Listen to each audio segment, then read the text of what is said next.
Today we're going to discuss the Rolex market as we enter September 2024. So far this year, pre-owned Rolex prices have come down as the overall market supply has expanded. The average time to sell a watch has increased, while some watches have become hard to find. Rolex retail prices have gone up twice this year, once in January and then again in June for precious metal pieces.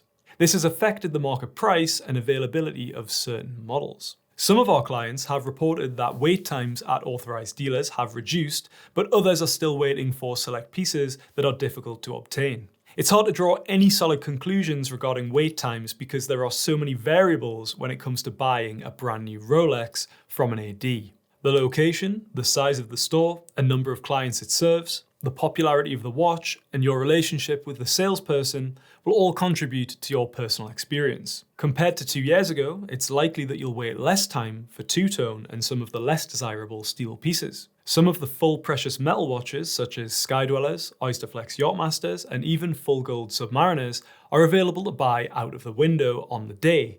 But all of these will lose money if you intend to sell them. As a general rule, anything that sells above the list price on the pre-owned market will still have significant wait times. I'm going to cover current production watches that can still be purchased directly from a Rolex boutique. But first I want to share some of the key trends across the Rolex catalogue. The number of watches that you can buy at an AD and sell for a profit has reduced. This means that there are a lot of models that can be bought for less than retail price on the pre-owned market. The month-to-month price changes have been relatively small, with a slowing rate of decline, which would suggest that buyers are finding the current prices more appealing. So the question at hand, is now a good time to buy, or are prices going to fall further? Compared to the market peak in early 2022, it's certainly less expensive, but are we going to see steel professional models or even entry-level pieces like the Oyster Perpetual available at 30% under retail price in 2024? Probably not. Just a quick note regarding the pre-owned market prices that I mentioned in this video. They are based on full set examples from professional dealers in the UK. They are approximate and subject to change based on age, condition, and stock levels. Usually the lowest prices are for the oldest examples in the market. The Steel Submariner and Submariner Date are both watches that we buy and sell regularly. The Date is still more popular and commands more both at retail and on the pre-owned market.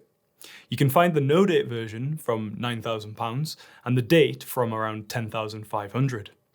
The green bezel version, known as the Starbucks, has the highest market price from £11,750, and you will pay slightly more for the newer Mark II bezel that started production in 2023. All of the Steel Submariners are still selling above retail price, but given the desirability of these models, it comes as no surprise. The Bluesy in steel and gold now has a list price of £14,200, but can be found pre-owned from £13,000. If you prefer the black version, then you're going to save more, as those can be found from £11,300. Both underlist watches and the price difference between them reflects the market preference for the blue over the black. I think the blue has more character with the sunray dial, and the louder colour gives more differentiation from the black steel models. The biggest saving of over £10,000 is with the white gold Submariner that's nicknamed the Blueberry or the Cookie Monster. The Rolex retail price is a staggering £38,200 here in the UK.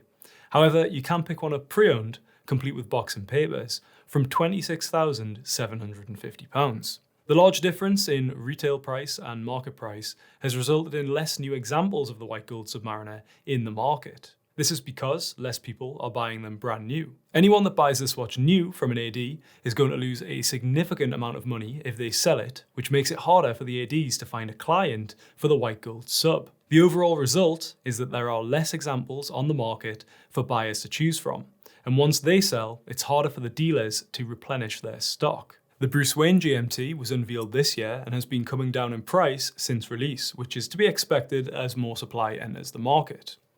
The Jubilee bracelet version is slightly more in demand than the Oyster and commands a higher price. You can find examples from £15,000, which brings them more in line with other steel GMT colorways. For a similar price, you can actually buy the steel and yellow gold version, known as the Guinness or the Zombie, which seems crazy as it's a much more expensive watch with the retail price of £15,050. This one is only available on the Jubilee bracelet, so if you're looking for a two-tone and prefer the Oyster style, you would be best to consider the root beer. The black and brown bezel, paired with the steel and rose gold case, is one of the best-selling GMTs at Watch Trader and can be found from around £14,000. The list price after the June increase is now $14,750, so if you shop smart and don't want to wait, you can get that watch on your wrist straight away. The Oyster Bracelet Batman and the Jubilee Bracelet Batgirl are two of the longest running steel ceramic GMT models. I'm talking about the 126710 reference, where you'll find a Batman from around £12,000 and a Batgirl from around $12,750. If you're looking for the best value steel GMT, then the Batman is probably where you're going to find it. The Pepsi continues to be one of the most sought after models in the steel GMT lineup and can be picked up from around £15,000. The market preference for the bracelet is the Jubilee, which is the most frequently requested configuration. It does make me think that in years to come, will the Oyster bracelet be a rarer find? Only time will tell. The most unexpected GMT release of the last few years was definitely the Sprite, with its left-hand crown and half-green bezel. It's a controversial move from Rolex, and people seem to either love it or wish that it was a regular right-hand crown. You can actually find this steel watch for a similar price to a root beer from around £14,000. And again, the Oyster bracelet commands a lower price than the Jubilee. The Wimbledon and mint green dial Datejust 41 remain at the top of the pecking order as the most in-demand dials, while the fluted bezel with the Jubilee bracelet is the Datejust configuration that you guys request the most. If you're looking for the best value, then you're usually going to pay the least for a white or silver dial, which can be found from £8,500. Rolex's most serious tool watch is the Explorer 2 in brushed oyster steel with either a black or a white dial. It's a watch that we get offered regularly and one that can be found slightly under the retail price of £8,500. Buyers out there continue to show a preference for the white dial, and this is reflected in the higher price over the black. Looking at this year's Day-Date 40 releases, there are 3 new ombre dials that have a beautiful vignette effect from light to dark. Yellow gold with green, which is selling north of £50,000. In rose gold, you get the dial that Rolex quietly revealed at the Oscars in the slate colour that can be had for around £48,000. While if you choose white gold or platinum, you can opt for the blue ombre. The white gold is available from £44,000, while the platinum is currently so rare in the market that it's price upon request, but expect it to be above the list price of £54,400. If we look at the Oyster Perpetual 41, the headline dial is the Celebration that can be found from £13,000. The green is the only plain 41mm lacquered dial that didn't get discontinued, unlike the red, turquoise and yellow. It still commands a premium as a result and can be found from around £7,500.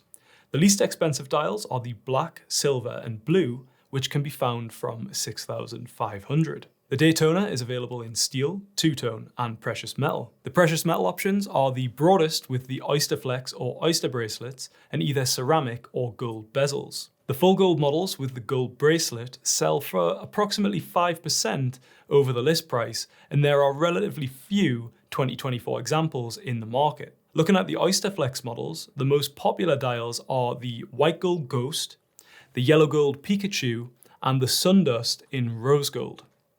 All of these dials sell significantly over the Rolex retail price due to the high demand and low supply. A 2024 yellow gold Pikachu can sell north of £40,000, but the list price is £27,900. The latest 126 reference two-tone Daytonas sell slightly over the retail price from around £19,500. And there isn't a great deal of difference between the market price of the dials. New 2024 examples of these watches are relatively scarce in the market, likely due to the lack of profit for any would-be flipper buying the watch. Finally, let's talk about the Steel Panda and Black Dial Daytona. They both have a retail price of £13,200. The Black Dial is slightly less in demand and commands a lower market price from £24,000, whereas the White Dial starts from around £26,500. Both very much over retail price, but given the difficulty of acquiring one of these from an AD, as crazy as it sounds, it may be more cost effective to purchase one of these pre-owned in unworn condition than it is to buy new if you account for the purchase history required to get an allocation of a steel Daytona. Okay, so that wraps up this market update. If you enjoyed this video, please drop it a like. And if you want to see more content like this in future, then consider subscribing. Thanks for watching, and we'll see you in the next one.